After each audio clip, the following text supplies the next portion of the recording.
નમસ્કાર વિદ્યાર્થી મિત્રો, આજે આપણે સ્વાધ્યાયનો દાખલો 3.6 ગણીએ.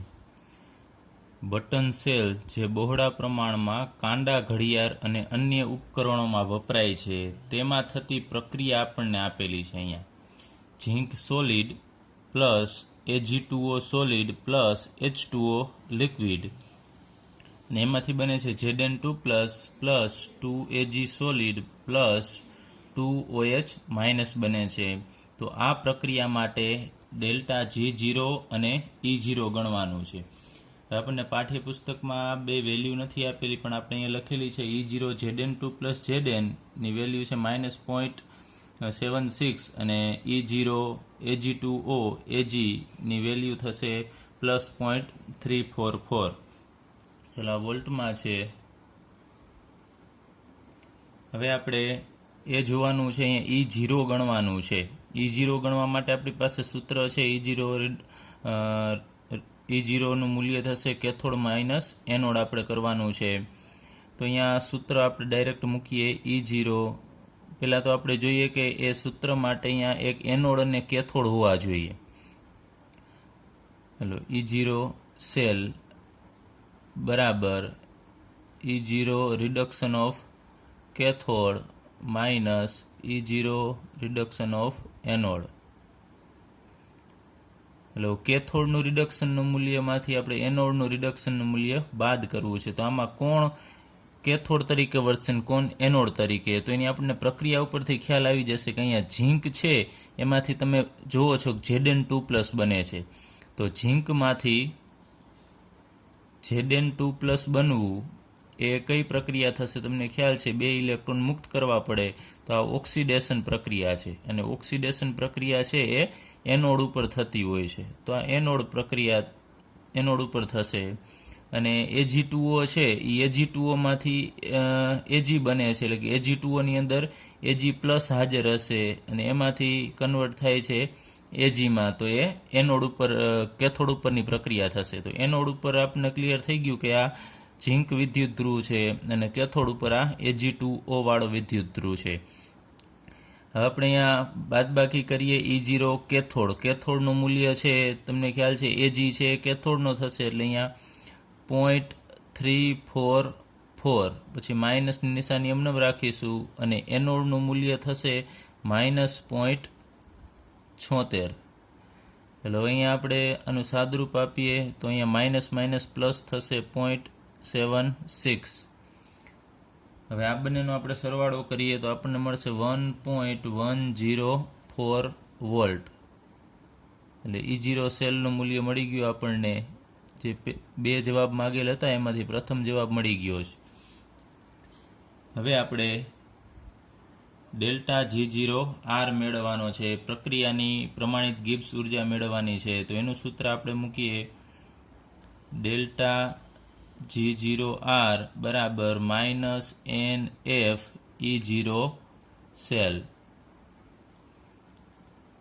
હવે અહીંયા -N, તો N ની વેલ્યુ આ પ્રક્રિયા ઉપરથી તમને ખ્યાલ આવી જાય કેટલી છે. તો અહીંયા જુઓ ઝીંક છે એ બે ઇલેક્ટ્રોન ગુમાવે છે. તો ઝીંકમાંથી Zn2 પ્લસ એટલે આને બે ગુમાવ્યા એટલે N ની વેલ્યુ 2 થશે. હવે ઝીંક જેટલા ગુમાવતો હોય એટલા જ સામે Ag મેળવતો હોય. તો અહીંયા બે Ag પ્લસ હશે, એ ઇલેક્ટ્રોન મેળવીને બે Agમાં કન્વર્ટ થશે. એટલે અહીંયા ઇલેક્ટ્રોનની હેરાફેરી બે થશે. એ અહીંયાથી તમે ઝીંક ઉપરથી પણ અનુમાન લગાવી શકો. ઝીંકમાંથી Zn2 પ્લસ એટલે બે ઇલેક્ટ્રોન ગુમાવ્યા તો સામેના એ બે ઇલેક્ટ્રોન મેળવેલા હશે, એટલે N બરાબર 2 થશે. એ -2 ગુણ્યા અહીંયા Fની વેલ્યુ ફેરાડેનો અચળાંક 96500 લઈ લઈએ ગુણ્યા E0 સેલ અહીંયા 1.104. ચાલો આનો એકમ થશે કુલમ્બ અને આનો એકમ થશે વોલ્ટ. હવે આ બધાનો આપણે ગુણાકાર કરીએ તો આપણને જવાબ મળશે -2.13 ગુણ્યા 10⁵ કુલમ્બ ઇન્ટુ વોલ્ટ. પણ તમને ખ્યાલ છે કુલમ્બ ઇન્ટુ વોલ્ટની જગ્યાએ આપણે જૂલ મૂકી શકીએ. તો ફાઇનલ જવાબ -2.13 ગુણ્યા 10⁵ જૂલ થશે. Delta G0. ચલો તો આપણે રકમમાં બે વસ્તુ આપણે મેળવવાની હતી, E0 સેલ અને ડેલ્ટા G0 એ આપણે મેળવી લીધું છે. ખાસ અહીંયા આપણે કુલમ વોલ્ટની જગ્યાએ જૂલ મૂકીએ છીએ. હવે આપણે સ્વાધ્યાયનો દાખલો 3.10 ગણીએ, જેની રકમ આપણે જોઈએ. સોડિયમ ક્લોરાઇડની વાહકતા એટલે કે મીઠાની વાહકતા જુદી જુદી સાંદ્રતાએ 298 કેલ્વિન તાપમાને માપવામાં આવેલી છે અને એના રિઝલ્ટ નીચે આપેલા છે. તો મીઠું છે સોડિયમ ક્લોરાઇડ, એની સાંદ્રતા જ્યારે 0.001 મોલર હોય, અહીંયા લીટું કરીને આમ આપેલું છે, એનું એકમ દર્શાવે છે. સાંદ્રતાનો એકમ મોલારિટીમાં છે. તો 0.001 મોલર હોય ત્યારે એની વાહકતા 1.237 આપેલી છે. ત્યારબાદ અહીંયા તમે જુઓ છો કે આ સાંદ્રતા છે અહીંયા 0.001, અહીંયા 0.010, પછી અહીંયા 0.020, અહીંયા સાંદ્રતા વધતી જાય છે. તો આપણે આગળ ઉપર ભણી ગયા હતા કે જેમ સાંદ્રતા વધે એમ વાહકતાનું મૂલ્ય પણ તમે જુઓ છો વધતું જાય છે. 1, 11, 23, 55, 106. તો આ મૂલ્ય છે એ તમને વાહકતાના આપેલા છે. હવે અહીંયા k ગુણ્યા 10 ઉપર 2 ઘાત છે, એ શું સૂચવે છે? તો આ જે મૂલ્ય મળેલું છે એ પહેલેથી 10 ઉપર 2 ઘાત વડે ગુણી અને આપેલું છે. તો હવે આપણે કેનું મૂલ્ય મેળવવું હોય ને તો અહીંયા એને વળી પાછું એટલા વડે ભાગવું પડશે, કેમ કે અહીંયા આંકડો મોટો બતાવવા માટે અહીંયા 10 ઉપર 2 ઘાત વડે ગુણેલું છે. ખાસ અહીંયા ધ્યાન આપજો, કેનું મૂલ્ય અહીંયા 1.237 છે. તો તમે ગણતરીમાં કેનું મૂલ્ય લેશો ત્યારે માત્ર આ નથી લેવાનું, એને ગુણ્યા 10 ઉપર અહીંયા +2 છે તેની જગ્યાએ -2 લખવાનું છે તમારે. ચલો એમણે આપણે લઈએ, પહેલાં રકમ જોઈ લઈએ કે બધી જ સાંદ્રતાઓ માટે, આ બધી સાંદ્રતા છે એના માટે આપણે લેમ્બડા એમ ગણવાનું છે. વાહકતા આપેલી છે અને મોલર વાહકતા ગણવાની છે, અને ત્યારબાદ લેમ્બડા એમ વિરુદ્ધ સાંદ્રતાના વર્ગમૂળનો આપણે આલેખ દોરવાનો છે, અને એ આલેખ ઉપરથી લેમ્બડા 0 એમનું મૂલ્ય છે શોધવાનું છે. હવે આપણે લેમ્બડા એમ ગણવું છે, બધા માટે લેમ્બડા એમ ગણવાના છે. તો સૌપ્રથમ આપણે અહીંયા પહેલો પ્રયોગ છે એના માટે લેમ્બડા એમનું મૂલ્ય મૂકીએ. લેમ્બડા એમ બરાબર અહીંયા કેના છેદમાં સી. હવે જોવાનું છે કે અહીંયા વાહકતા કેમાં આપેલી છે? તો મીટરમાં આપેલી છે, મીટર ઇન્વર્સમાં છે. તો અહીંયા આપણે છેદમાં 1000 વડે ગુણવું પડશે, એટલે મોલારિટી ગુણ્યા 1000 આવું આપણી પાસે એક સૂત્ર હતું. હવે શું કરવાનું છે? અહીંયા કે, જોજો આ કે છે એ વાહકતા છે, એનું મૂલ્ય 1.237 લઈએ, એને ગુણ્યા શું કરવાનું છે? તો 10 ઉપર 2 ઘાત અહીંયા આપેલી છે, ગુણ્યા 10 ઉપર 2 નથી લખવાની, 10 ઉપર -2 લખવાનું છે, કારણ કે આ મૂલ્ય છે એ તમને 10 ઉપર 2 ઘાત વડે ગુણીને આપેલું છે. તો વળી પાછું એ આપણે કાઢી નાખવું હોય તો એનાથી વિરુદ્ધ સંખ્યા અહીંયા ગુણવી પડશે. એટલે તમારે યાદ રાખવાનું છે, અહીંયા 10 ઉપર 2 ઘાત હોય તો અહીંયા જે મૂલ્ય હોય એ એનાથી વિરુદ્ધ ઘાત વડે તમારે અહીંયા ગુણી નાખવાનું છે. કે 1.237 છે તો એને ગુણ્યા 10 ઉપર -2, અહીંયા +2 હોય તો -2 આવશે, ને માઇનસ હોય તો અહીંયા પ્લસ આવશે. એટલે એ રીતે આ બધાની વેલ્યુ છે એવી થશે, એ બધાની સાથે તમારે 10 ઉપર -2 વડે ગુણવું પડશે. ચાલો ત્યારબાદ અહીંયા આપણે છેદમાં સી એટલે સાંદ્રતા. તો આ વાહકતા માટે એની સાંદ્રતા કેટલી આપેલી છે? તો 0.001, અને એને ગુણ્યા અહીંયા 1000 આપણે લખીએ. હવે આનું સાદુરૂપ આપવું પડશે. તો અહીંયા છેદમાં 0.0001 ગુણ્યા 1000 કરશો તો એનો જવાબ તમને 1 મળશે. 10 ઉપર -2 ઘાત છેદમાં આ બંનેનો ગુણાકાર 1 આવશે. તો આપણને ફાઇનલ જવાબ 1.237 ગુણ્યા 10 ઉપર -2 ઘાત લેમ્બડા એમ. હવે આ મૂલ્ય આપણે અહીંયા મીટરમાં લીધું છે, તો એનો એકમ થશે siemens metre square mole inverse. ચાલો આ જે પહેલો પ્રયોગ છે, આ પહેલા પ્રયોગ, એના માટે લેમ્બડા એમનું મૂલ્ય આપણે મેળવવું.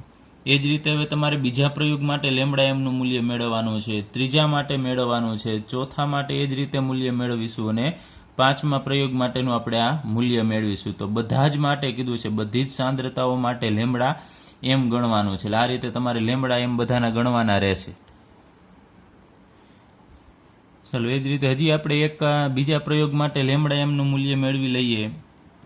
લેમડા એમ બરાબર, હવે ડાયરેક્ટ મૂલ્ય મૂકીએ છીએ. કેનું મૂલ્ય અહીંયા તમને આપેલું છે 11.85, તો આપણે લખીશું 11.85 ગુણ્યા અહીંયા +2 હોય તો તમારે અહીંયા -2 મૂકવાનું છે. એના છેદમાં અહીંયા સી એટલે એની સાંદ્રતા એ પ્રયોગ માટેની જ મૂકવાની છે. આ વેલ્યુ લેશો તો એની સાંદ્રતા અહીંયા લઈએ 0.010 અને ગુણ્યા 1000. ચાલો આનું સાદરૂપ આપીએ. છેદનો આપણે ગુણાકાર કરીએ તો આપણને મળશે છેદમાં આ બંનેનો ગુણાકાર કરતાં 10. હવે 10 ઉપર જશે એટલે 10ની ઉપર 1 છે તો માઇનસ થશે. તો અહીંયા આપણે 11.85 ગુણ્યા 10ની ઉપર -2 છે, ફરીથી આ ઉપર જશે એટલે -3 થશે. સિમેન્સ એકમ આવશે siemens metre square mole inverse અને અહીંયા લેમડા એમ. એટલે બીજા પ્રયોગ માટે આપણને લેમડા એમનું મૂલ્ય મળ્યું. ચાલો હવે આ જ રીતે તમારે આ બધા જ પ્રયોગ માટે આ રીતે લેમડા એમના મૂલ્ય મેળવી લેવાના છે. ત્યારબાદ હવે આપણે આલેખ દોરવાનો છે લેમડા એમ વિરુદ્ધ C⁻½ એટલે કે વર્ગમૂળ સાંદ્રતાનું. અહીંયા સાંદ્રતા અને આપણે C વડે દર્શાવીએ છીએ.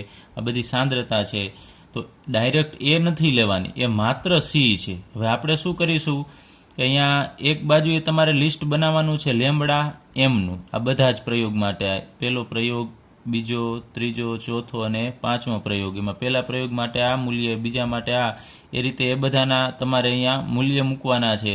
ત્યારબાદ અહીંયા તમારે C⁻½ એટલે વર્ગમૂળનું મૂલ્ય મૂકવાનું છે, સાંદ્રતાનું વર્ગમૂળ. તો તમારે અહીંયા જે સાંદ્રતા છે 0.001 એનું વર્ગમૂળ કાઢવાનું. તો 0.001નું આપણે વર્ગમૂળ કાઢીએ અને જે જવાબ મળે એ અહીંયા મૂકીશું. તમે અહીંયા 0.001નું આપણે વર્ગમૂળ કાઢીએ છીએ એટલે અહીંયા જવાબ મળે છે 0.0316 મળે છે. એ જ રીતે તમારે ફરીથી આનું વર્ગમૂળ કાઢવાનું થશે. સાંદ્રતા C છે એનું વર્ગમૂળ કાઢીને અહીંયા જવાબ લખવાનો છે. તો અહીંયા 0.010નું આપણે વર્ગમૂળ કાઢીએ તો આપણને જવાબ મળશે અહીંયા બીજા એક્સપેરિમેન્ટ પ્રયોગ માટે 0.1 મળશે. અને અહીંયા આપણે આ બે વેલ્યુ અહીંયા મૂકી દીધી છે. આપણે અહીંયા લખીએ 1.237 × 10⁻², ત્યારબાદ અહીંયા 11.85 × 10⁻³ તો આ રીતે તમારે પાંચેય પ્રયોગ માટે આ રીતે લેમડા એમ અને સાંદ્રતાનું વર્ગમૂળ એ બંને માટેનું આ રીતે લિસ્ટ બનાવી નાખવાનું છે. પછી શું કરવાનું છે તો આપણે ગ્રાફ પેપર લેવાનું. ગ્રાફ પેપર ઉપર આ રીતે આપણે આલેખ દોરીશું. અહીંયા લેશું લેમડા એમનું મૂલ્ય અને અહીંયા લેમડા એમના મૂલ્ય છે મીટર સ્ક્વેરના છે. જોજો ખાસ અહીંયા મીટર સ્ક્વેરના છે એટલે siemens metre square mole inverse લખવાનું અને અહીંયા સાંદ્રતાનું વર્ગમૂળ. હવે તમારે જે જે પ્રયોગ આવ્યા છે આ બંનેના એ બંનેના મૂલ્ય તમારે એ મુજબ સ્કેલ લેવું પડશે. અહીંયા 1.237 ને 11.85 રીતે બધાના મળશે એ મુજબ તમારે અહીંયા સ્કેલ લેવાના થશે આ અક્ષ ઉપર. અને અહીંયા સાંદ્રતાનું વર્ગમૂળ છે એના પણ એ મુજબ તમારે અહીંયા સ્કેલ લેવાના છે. ત્યારબાદ 5 પ્રયોગ કરશો તો તમને જુદા જુદા આવા 5 પોઈન્ટ મળશે. એને તમારે જોડી દેવાના છે. કદાચ એ જોડવામાં એકાદો પોઈન્ટ, 2 પોઈન્ટ કદાચ આઘા પાછા પણ હોય, બધા એક લીટીમાં ન પણ આવે તો એ તમારે આને આમ જોડી દેવાના છે. એ જોડશો એટલે તમને સીધી રેખા મળશે. હવે આપણે મેળવવાનું છે લેમડા 0m મૂલ્ય. તો લેમડા 0m મૂલ્ય મેળવવા માટે તમને ખ્યાલ છે આપણે આ રેખા છે એને આપણે આમ આગળ ઉપર લંબાવી દઈએ છીએ અને આ જે સીધી રેખા અહીંયા વાય અક્ષ ઉપર જે જગ્યાએ ટચ થાય એ તમને અહીંયા કંઈક મૂલ્ય મળશે. એ મૂલ્ય જે હોય એને આપણે લેમડા 0m કહેશું. એટલે આ રીતે તમારે લેમડા 0mનું મૂલ્ય છે મેળવવાનું થશે.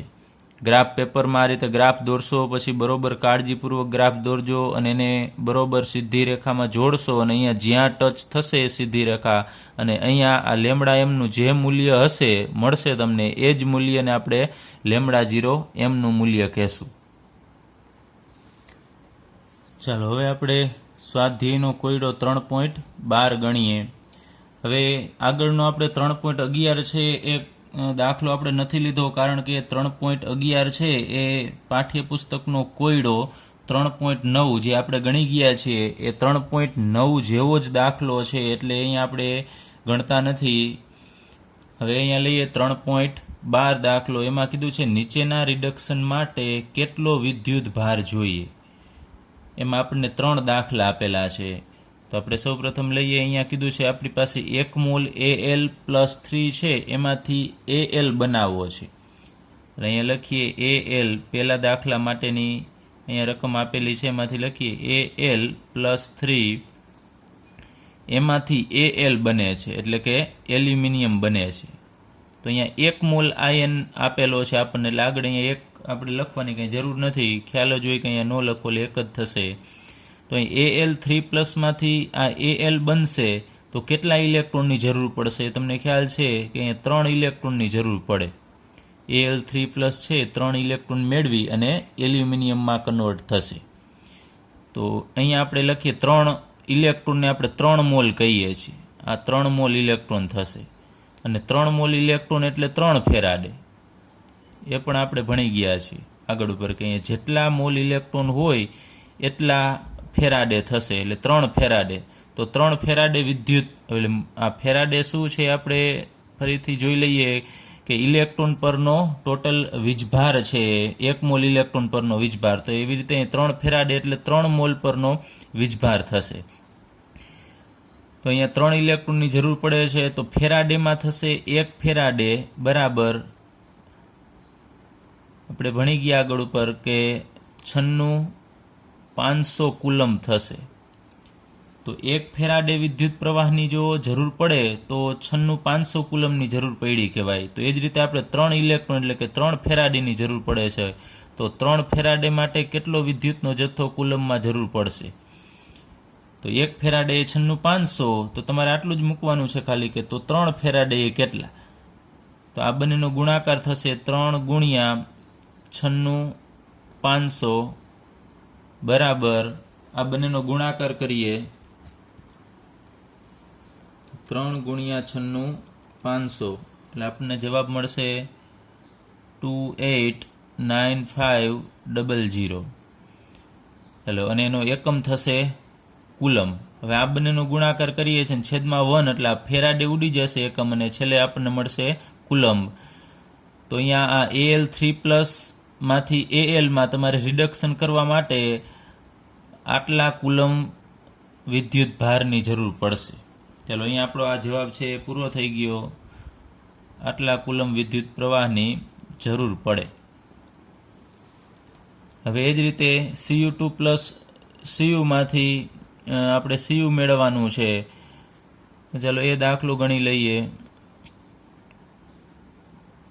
તો એ પણ તમે એકદમ ઇઝી છે. Cu2+ માંથી Cuમાં કન્વર્ટ કરવા માટે 2 ઇલેક્ટ્રોનની જરૂર પડશે. તો અહીંયા લખવાનું છે તમારે 2 ઇલેક્ટ્રોન એટલે 2 ફેરાડે કહેવાય. તો 2 ફેરાડે વિદ્યુત પ્રવાહ હોય ત્યારે એ 96,500 કુલમ કહેવાય.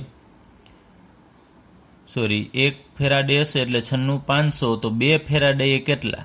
આપણે ત્રિરાશી જ મૂકવાની છે. 1 ફેરાડે 96,500, તો અહીં 3 કેમ, એ જ રીતે અહીંયા 2 ફેરાડે કેટલા થશે? તો આ બંનેનો ગુણાકાર કરવાનો છે 2 ગુણ્યા 96,500, અને જવાબ આવશે કુલમમાં, એટલે 2 ગુણ્યા 96,500 કરીએ તો જવાબ મળે છે આપણને 193,000 કુલમ.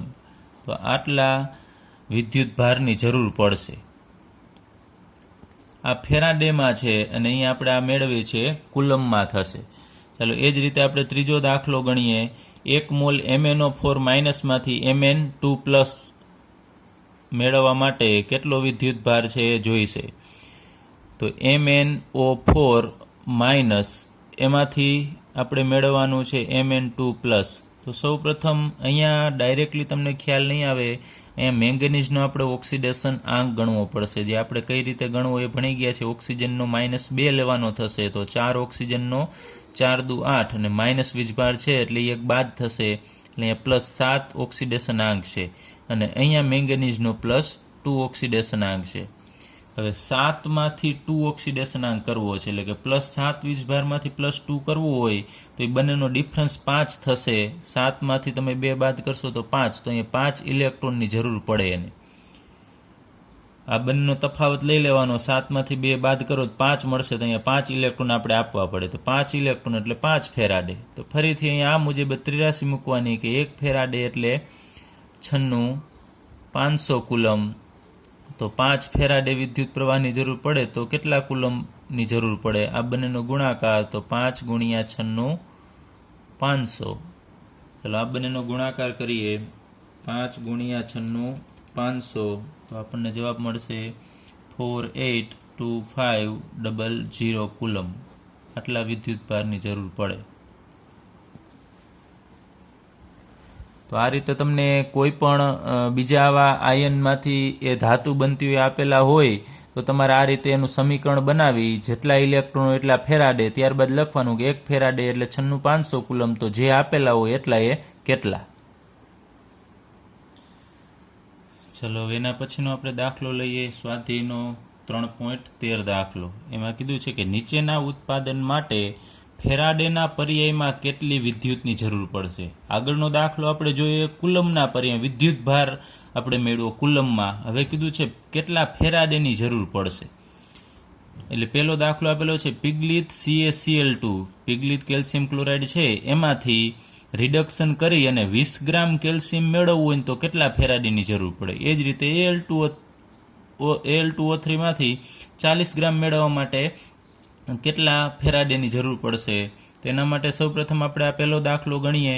પિગલિત CaCl2 માંથી 20 ગ્રામ કેલ્શિયમ મેળવવા માટે કેટલા ફેરાડેની જરૂર પડે. તો સૌપ્રથમ આપણે આની એક પ્રક્રિયા લખવી પડશે કે પિગલિત કેલ્શિયમ ક્લોરાઇડમાં Ca2+ હાજર હશે, તો અહીંયા લખીએ Ca2+, એમાંથી કેલ્શિયમ મેળવવાનું છે, તો Ca2+ માંથી કેલ્શિયમ. તો અહીંયા આપણે કહીએ Ca2+માં તમે કેટલા ઇલેક્ટ્રોન એડ કરશો તો અહીંયા 1 મોલ કેલ્શિયમ મળે, તો જેટલો વીજભાર છે એટલા જ, તો અહીંયા 2 ઇલેક્ટ્રોન. તો Ca2+ 2 ઇલેક્ટ્રોન મેળવશે એટલે અહીંયા 1 મોલ કેલ્શિયમ મળે છે. તો અહીંયા આપણે લખીએ 2 ઇલેક્ટ્રોન એટલે 2 ફેરાડે થશે. તો અહીંયા કેલ્શિયમ કેટલા છે તમને ખ્યાલ છે, 1 મોલ છે અહીંયા. તો 1 મોલનું વેઇટ કેટલું થશે, વજન કેટલું થશે, તો 40 ગ્રામ થાય. 1 મોલ કેલ્શિયમ છે એટલે 40 ગ્રામ કહેવાય. યાદ રાખજો, 1 મોલ કેલ્શિયમ છે એનું વેઇટ છે 40 ગ્રામ થશે. તો આપણે ત્રિરાશિ મૂકવાની છે. આના ઉપરથી તમે જુઓ છો કે જો આપણે 40 ગ્રામ કેલ્શિયમ મેળવવું હોય, 40 ગ્રામ એટલે ફરીથી કહી દઈએ શું છે, 1 મોલ પદાર્થ છે કેલ્શિયમ, એનું આ દળ છે એટલે કે એનું પરમાણુય દળ થશે 40 ગ્રામ. એ જ લખેલું છે, બીજું કંઈ જ નથી. જો 40 ગ્રામ આપણે કેલ્શિયમ મેળવવું હોય તો 2 ફેરાડેની જરૂર પડે છે. તો આપણે ત્રિરાશિ એની મૂકીએ, 40 ગ્રામ કેલ્શિયમ મેળવવા બરાબર અહીંયા 2 ફેરાડેની જરૂર પડે. 2 ફેરાડે વિદ્યુતની જરૂર પડશે. તો આપણને કેટલું કીધું છે, 20 ગ્રામ મેળવવાનો છે. તો આપણે અહીંયા મૂકીએ તો 20 ગ્રામ કેલ્શિયમ મેળવવા માટે કેટલા ફેરાડેની જરૂર પડશે. તો આ બંનેનો ગુણાકાર કરવાનો થશે 20 × 2, એના છેદમાં તમારે 40 મૂકવાનું થશે. તો અહીંયા ઉપર 20 × 40 છે અને નીચે પણ 40, તો આનું સાદરૂપ આપશો તમને 1 મળશે અને એકમ આવશે ફેરાડે.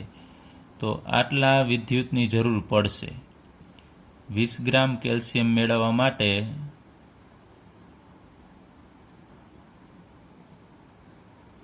2 ફેરાડેની જરૂર પડે. એટલે આપણે ત્રિરાશિ જ મૂકી છે, પણ મેઇન આના માટે મહત્વનું એક પ્રક્રિયા તમને ખ્યાલ હોવી જોઈએ. પિગલિત CaCl2 છે તો એમાં કયો ધન આયન છે, તો Ca2+ છે, એ 2 ઇલેક્ટ્રોન મેળવી અને કેલ્શિયમમાં કન્વર્ટ થશે. તો 2 ફેરાડે, 2 ઇલેક્ટ્રોન એટલે 2 ફેરાડે, અને 40 ગ્રામ આપણે ડાયરેક્ટ મૂકી દીધું છે કે 1 મોલ છે તો કેલ્શિયમનું પરમાણુય દળ 40 ગ્રામ 40 થશે, એટલે આપણે અહીંયા ડાયરેક્ટ 40 મૂકી દઈએ.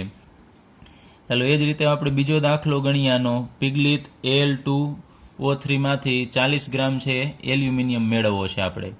તો એનું સૂત્ર તમારે લખવું પડશે. પિગલિત Al2O3 છે તો એની અંદર કયો ધન આયન હશે એ તમને ખ્યાલ હોવો જોઈએ. તો એલ્યુમિનિયમ ઉપર +3 વીજભારો હશે, એટલે Al+3 આયન આ પિગલિત Al2O3 માં હાજર હશે, એમાંથી આપણે એલ્યુમિનિયમ મેળવવો છે. તો અહીંયા લખીએ એલ્યુમિનિયમ.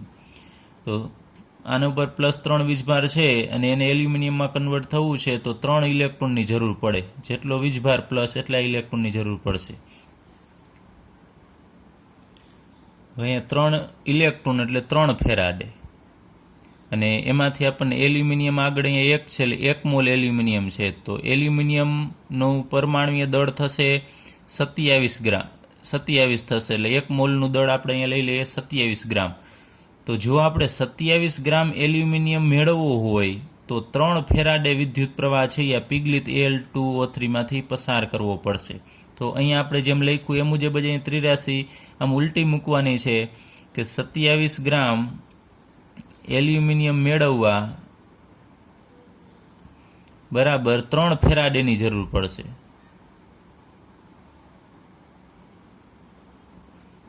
તો આપણને કીધું છે 40 ગ્રામ, તો આપણે અહીં લખીએ તો 40 ગ્રામ એલ્યુમિનિયમ મેળવવા માટે કેટલા ફેરાડેની જરૂર પડે. આ બંનેનો ગુણાકાર કરીએ, 40 ગુણ્યા 3 અને એના છેદમાં 27, અને આનું સાદરૂપ આપીએ 40 ગુણ્યા 3 એના છેદમાં 27, એટલે આપણને મળે છે 4.44 અને એકમ આવશે ફેરાડે.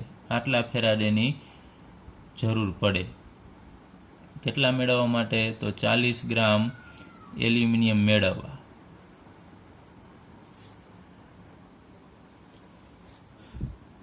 ચલો એના પછીનો દાખલો 3.14 ગણીએ. એમાં કીધું છે નીચેના ઉત્પાદન માટે ઓક્સિડેશન પ્રક્રિયા માટે, એટલે કે ઓક્સિડેશન પર્યાયમાં કેટલી વિદ્યુતની જરૂર પડશે. એમાં વાત કરી છે કે 1 મોલ H2O માંથી O2 મેળવવું છે આપણે, તો કેટલી વિદ્યુતની જરૂર પડશે. એના માટે સૌપ્રથમ આપણી પાસે પ્રક્રિયા હોવી જોઈએ. ઓક્સિડેશન કીધું છે, તો H2Oની આપણે ઓક્સિડેશન પ્રક્રિયા લખીએ. 1 મોલ H2O લઈએ તો અહીંયા H2O એ 1 મોલ અહીંયા છે જ, ચાલો એ લિક્વિડ ફોર્મમાં છે, એનું ઓક્સિડેશન થશે એટલે પાણીની અંદર 2 વસ્તુ હાજર હશે, H+ અને OH-. તો એમાંથી આપણે ઓક્સિજન મેળવો છે, જ્યારે એનું ઓક્સિડેશન થશે ત્યારે આ 2 H છે એ ઇલેક્ટ્રોન ગુમાવશે, એટલે 2 H માંથી આપણને મળશે 2H+, એ એક્યુએસ ફોર્મમાં જશે. પછી પ્લસ અહીં એકલો ઓક્સિજન છે તો એકલાને આપણે એમને ન દર્શાવી શકાય, 1/2 O2 લખવું પડે, એ ગેસ સ્વરૂપે મળશે. અને 2 H હાઇડ્રોજને જે ઇલેક્ટ્રોન ગુમાવ્યા છે એ આપણે અહીંયા લખીએ 2 ઇલેક્ટ્રોન. તો અહીંયા તમે જુઓ છો કે આપણી પાસે H2O પાણી છે 1 મોલ છે. 1 મોલ પાણીમાંનું જ્યારે ઓક્સિડેશન થશે ત્યારે 2H+ છૂટા પડશે અને અડધો મોલ ઓક્સિજન મળશે અને 2 ઇલેક્ટ્રોન છૂટા પડે છે. તો અહીંયા 2 ફેરાડે, 2 ઇલેક્ટ્રોન એટલે 2 ફેરાડે. તો 1 મોલ H2O માંથી આપણે ઓક્સિજન મેળવવા માટે 2 ફેરાડેની જરૂર પડે છે, તમને ખ્યાલ છે. અહીંયા 1 મોલ આ અગત્યનું છે. તો અહીંયા આપણે આમ તો કંઈ ત્રિરાશીની જરૂર નથી કેમ કે 1 મોલ જ છે એટલા માટે. તો અહીંયા લખીએ આપણે 1 મોલ H2O માંથી O2 મેળવવા બરાબર 2 ફેરાડેની જરૂર પડે. હવે આપણે એને કુલમમાં ફેરવવું તો 2 ગુણ્યા 96 500 અહીંયા એના વડે ગુણવા પડશે. તો 2 ગુણ્યા 96 500 કરીએ તો આપણને જવાબ મળશે 193,000. આટલા કુલમ, આટલા વિદ્યુત પ્રવાહ છે કુલમમાં આટલી જરૂર પડે. પણ આના માટે તમને આ પ્રક્રિયા આવડતી હોવી જોઈએ કે પાણીનું ઓક્સિડેશન થશે એટલે એમાંથી ઓક્સિજન 2H+ અને 2 ઇલેક્ટ્રોન મળશે. જો અહીંયા કીધું હોત 2 મોલ H2O માંથી કેટલા મળે તો પછી ત્રિરાશી મૂકવી પડે કે 1 મોલમાંથી 2 ફેરાડે, તો અહીંયા 2 કેટલા, પણ અહીંયા 1 આપેલું છે તો કોઈ ત્રિરાશીની કાંઈ જરૂર નથી. ચલો ત્યારબાદ બીજો દાખલો લઈએ કે FeO માંથી Fe2O3 બનાવે છે પણ 1 મોલ જ. તો આપણે અહીંયા લખીએ FeO એમાંથી આપણે મેળવવાનું છે Fe2O3, પણ અહીંયા તમે જુઓ છો 2 Fe છે ને અહીંયા 1 છે, તો આપણે જરૂર છે લેવાનું કીધું છે 1 મોલ જ. તો અહીંયા એકલો Fe છે તો અહીંયા 2 ન મળે એટલે આપણે અહીંયા આનો અડધો મોલ અહીંયા લખવો પડશે કે 1/2 Fe2O3 મળશે. હવે Fe છે એની અંદર Fe2 પ્લસ આયન હાજર હશે. FeOની અંદર Fe2 પ્લસ, કારણ કે એ -2 હોય તો અહીંયા સામે +2 હોય, અને Fe2O3 ની અંદર Fe3 પ્લસ આયન હાજર હોય. આ એક અગત્યનું છે, જોજો અહીંયા Fe2 પ્લસ અને અહીંયા બને છે એમાંથી Fe3 પ્લસ. એનો મતલબ કે Fe2 પ્લસમાંથી Fe3 પ્લસ બનશે એટલે એક ઇલેક્ટ્રોન એ મુક્ત કરશે. તો અહીંયા એક ઇલેક્ટ્રોન છે મુક્ત થાય છે, એટલે એક ઇલેક્ટ્રોન એટલે તમને ખ્યાલ છે કે એક ફેરાડે. તો આપણે ડાયરેક્ટ અહીંયા જવાબ મળી ગયો છે. 1 મોલ FeOમાંથી Fe2O3 માં કન્વર્ટ કરવા માટે 1 ફેરાડે વિદ્યુત પ્રવાહની જરૂર પડશે. 1 મોલ FeOમાંથી Fe2O3 મેળવવા બરાબર 1 ફેરાડે. 1 ફેરાડે એટલે તમને ખ્યાલ છે 96,500 કુલમ આટલાની જરૂર પડે.